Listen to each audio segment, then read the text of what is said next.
ഉഷാറായിട്ടിരിക്കുന്നല്ലോ. അപ്പോൾ 10ാം ക്ലാസ്സിൽ പഠിക്കുന്ന കുട്ടികളാണ് നിങ്ങളെങ്കിൽ ഓൾറെഡി നമ്മുടെ നെക്സ്റ്റ് എക്സാമിനെ പറ്റി ഒക്കെ അറിഞ്ഞു കാണും. അപ്പോൾ +1 +2നോടൊപ്പം തന്നെ നിങ്ങൾക്ക് നീറ്റ് ജെഇ ഒരുമിച്ച് പഠിച്ചുകൊണ്ട് ഫസ്റ്റ് അറ്റംപ്റ്റിൽ തന്നെ അത് ക്രാക്ക് ചെയ്യാനുള്ള എല്ലാ പ്രിപ്പറേഷൻസുമാണ് നമ്മുടെ സൈലം സ്കൂൾ നിങ്ങൾക്ക് പ്രൊവൈഡ് ചെയ്യുന്നത്.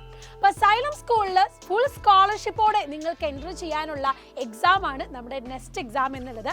അപ്പോൾ ഇതാ വരുന്ന ഓഗസ്റ്റ് 18ാം തീയതി നിങ്ങൾക്ക് നെക്സ്റ്റ് എക്സാം വരാൻ പോവുകയാണ്. അപ്പോൾ നല്ല രീതിയിൽ ഹാർഡ് വർക്ക് ചെയ്ത് നമ്മുടെ ഈ ഒരു സിലബസ് വെച്ച് പഠിച്ചാൽ നിങ്ങൾക്ക് ഈസി ആയിട്ട് നിശ്ചിത കട്ട് ഓഫിന് മുകളിൽ മാർക്ക് നേടിയാൽ ഡയറക്റ്റ് ആയിട്ടാണ് നമ്മുടെ സൈലം സ്കൂളിലേക്ക് എൻട്രി ചെയ്യാൻ പറ്റുന്നത്. അപ്പോൾ അതിന് വേണ്ടിയിട്ട് നമുക്ക് ഫിസിക്സ്, കെമിസ്ട്രി, ബയോളജി, മാത്സ് എല്ലാം ഉണ്ട്.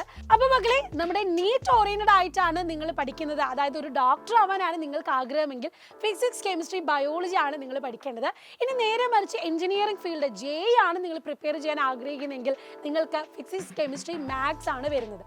അപ്പോൾ നമ്മുടെ നീറ്റ് ഓറിയന്റഡ് ആയിട്ട് പഠിക്കുന്ന കുട്ടികൾക്ക് നമ്മുടെ ബയോളജിയിൽ പ്രധാനമായിട്ടും നമ്മുടെ 10th കോൺസെപ്റ്റുകൾ, അതിൻ്റെ കൂടെ തന്നെ 9th 8th സിലബസ് ടോപ്പിക്സ് ആണ് വരുന്നത്. അപ്പോൾ ഏതൊക്കെ ടോപ്പിക്കാണ് നിങ്ങൾ കൂടുതലായിട്ട് പ്രിഫർ ചെയ്ത് നല്ലോണം കോൺസെൻട്രേറ്റ് ചെയ്ത് പഠിക്കേണ്ടത് എന്ന് മിസ് പറഞ്ഞു തരാം. അപ്പോൾ ബയോളജിയിൽ നമ്മുടെ സെൻസ് ഓർഗൻസ്, ഐസ്, ഇയേഴ്സ്, അതുപോലെ അതിൻ്റെ പാർട്ട്, സ്ട്രക്ചർ, പിന്നെ ഫങ്ഷൻസ് എല്ലാം പഠിക്കണം.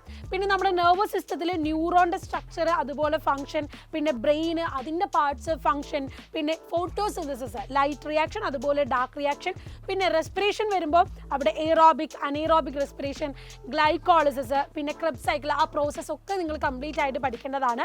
പിന്നെ നമ്മുടെ സെല്ലിലേക്ക് വരുമ്പോൾ നമ്മൾ ഓൾറെഡി 8th 9th ആയിട്ട് നിങ്ങൾ പഠിക്കുന്ന cell organelles, endoplasmic reticulum, Golgi bodies, mitochondria, ribosome, lysosome, അങ്ങനെ എല്ലാ ഈ ഒരു ഓർഗനൽസും നിങ്ങൾ ഡീറ്റെയിൽ ആയിട്ട് പഠിക്കണം. നിങ്ങൾ ഓൾറെഡി പഠിച്ച സിലബസിൽ തന്നെ ഉള്ളതാണ്.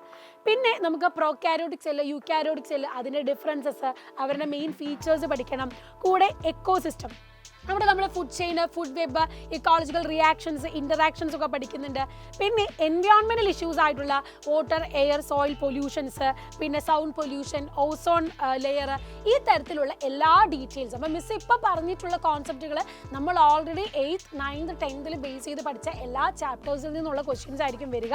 അപ്പം നല്ലവണ്ണം നല്ല കോൺസെൻട്രേറ്റ് ചെയ്ത് പഠിച്ചാൽ നല്ല ഈസി ആയിട്ട് തന്നെ നിങ്ങൾക്ക് നെക്സ്റ്റ് എക്സാം ക്രാക്ക് ചെയ്യാൻ പറ്റും. അപ്പം നിശ്ചിത കട്ട് ഓഫിന് മുകളിൽ മാർക്ക് നേടാൻ പറ്റുന്ന കുട്ടികളെയാണ് നമ്മുടെ സ്കൂളിലേക്ക് സെലക്ട് ചെയ്യുക. അപ്പോൾ ആദ്യ ഒരു റാങ്കിൽ, അല്ലെങ്കിൽ ഏറ്റവും ടോപ്പ് റാങ്കിലേക്ക് എത്താനുള്ള എല്ലാ പ്രിപ്പറേഷൻസും നിങ്ങൾക്ക് ഇവിടെ ലഭിക്കുന്നതാണ്. നിങ്ങളുടെ ഡ്രീം അച്ചീവ് ചെയ്യാൻ നിങ്ങൾ ഇപ്പോൾ തന്നെ എന്ത് ചെയ്യുക, അതിനുള്ള ഹാർഡ് വർക്ക് തുടങ്ങിക്കൊള്ളുക. അതിനുള്ള എല്ലാ സപ്പോർട്ടുമായിട്ടും സൈലം നിങ്ങളുടെ കൂടെയുണ്ട്. So all the very best.